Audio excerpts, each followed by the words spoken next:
Hello everyone. In our last class, we have discussed about recruitment and selection, and today we will discuss about the promotion and transfer in an organization. When there are vacancies in an organization, they can be filled up with the internal employees or external candidates. Though the organization may prefer to fill up the vacancies by the external candidates through the selection procedure.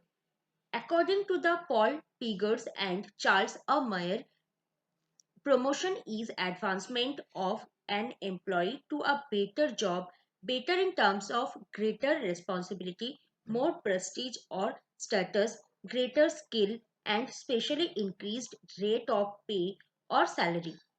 The employee will naturally be delegated with greater responsibility and authority than what had earlier promotion nominally accompanied higher pay.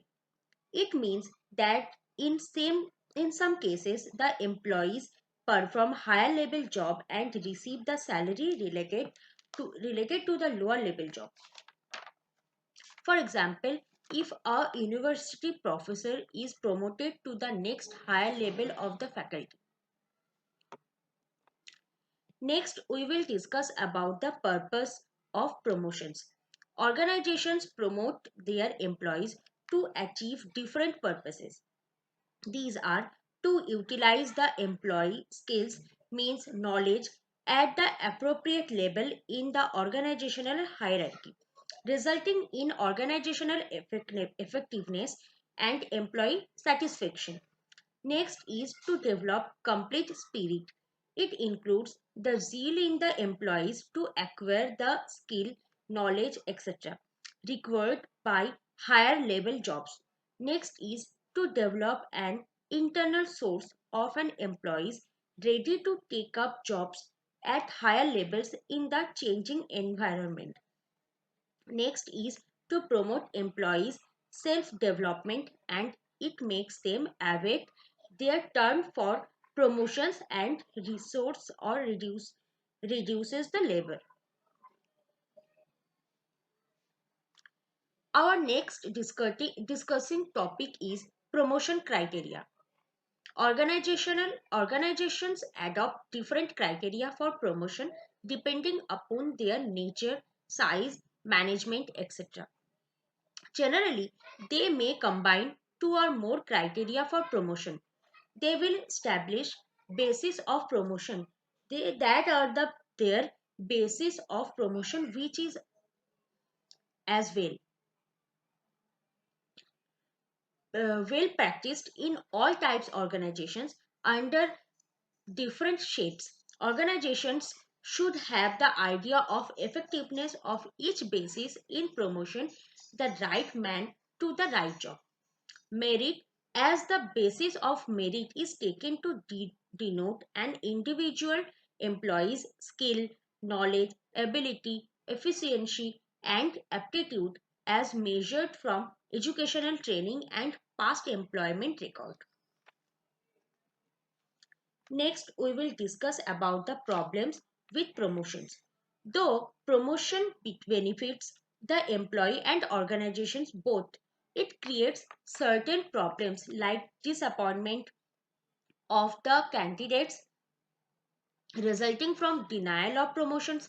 Promotion disappoints some employees when their colleagues with similar qualifications and experience are promoted either due to favorite or due to lack of system promotion policy. Employees may develop negative attitude and reduce their contributions to the organization and prevent organizational and individual advancement. There is a general tendency that employee accepts the promotion, but there are several incidents where employees refuse promotions also. These incidents include promotion together with transfer to under unwanted place. Promotion problem can be minimized through career counseling by the superiors and by formulating a systematic promotion policy. Next, we will discuss about the promotion policy. Every organization has to specify clearly its policy regarding promotion based on its corporate policy. The basic characteristics of a systematic promotion policy are: it should be consistent in the sense that the policy should be applied uniformly to all employees irrespective of the background of the persons. Next is it should be fair and impartial. In other words, it should not give room for nepotism, favoritism, etc. Then we can say it should provide equal opportunities for promotion in all categories of jobs, departments, and religions of an organization. Next is it should ensure open policy in the sense that every eligible employee should be considered for promotion rather than a closed system which considers only a class of employees. Then favoritism should not be a basis for promotion. Employees' skills and knowledge should be prioritized. Our next discussing topic is transfer. Transfer can simply be defined as a change in job assignments of an employee. It involves movement of employee from one job to another within an organization while being in the same level of hierarchy, requiring similar skills, involving same level of authority and responsibility, and similar pay. Transfer is a process of placing employees in positions where they are likely to be more effective or where they are to get more job satisfaction. In transfers, there is no change in the responsibility, designation, status, or salary. It is a process of employees' adjustment with the work, time, and place. Transfer may also be made as a disciplinary action also. Transfer helps the employee whose working hours or place of work is inconvenient to them. Transfer is to utilize employee skill, knowledge, etc., where they are more suitable or badly needed. Next, we will discuss about the types of transfer. Transfer can be classified into different types.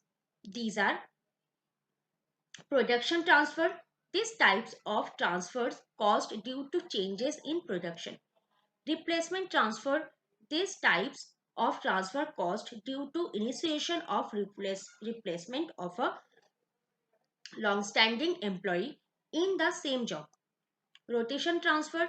Here transfer initiated to increase the versatility of employee. Next is shift transfer, where transfer of an employee from one shift to another, example nursing staff duty of billing staff, etc. Next is remedial transfer. Here transfers initiated to correct the wrong placements. And the last one is penal transfer, where transfers initiated as a punishment for an disciplinary action of employees. Despite these benefits, some problems are associated with transfers. They are adjustment problems to the employees, to the new job place environment, superior and colleagues. Then transfers from one place to another cause much inconvenience and cost relating to housing, educator, to children, etc. Next is company initiated transfers result in reduction in employee contribution. Then discriminatory transfers affect employee morale, job satisfaction, commitment and contribution. However, these problems can be minimized through formulating a systematic transfer policy. Next, we will discuss about transfer policy. Organizations should clearly specify their policy regarding transfers, otherwise, superiors may transfer their subordinates arbitrarily when arbitral when they do not like them. It causes frustration among employees. Similarly, subordinates may also request for transfer even for petty reasons. Hence, organizations should formulate a systematic transfer policy. These are specification of circumstances which an employee will be transferred in the case of company initiated transfer. Next is job from and to which transfers will be made based on the job satisfaction description and classification, etc. Proper reasons for transfer means reasons considered acceptable for employee initiated transfers and their order of priority, etc.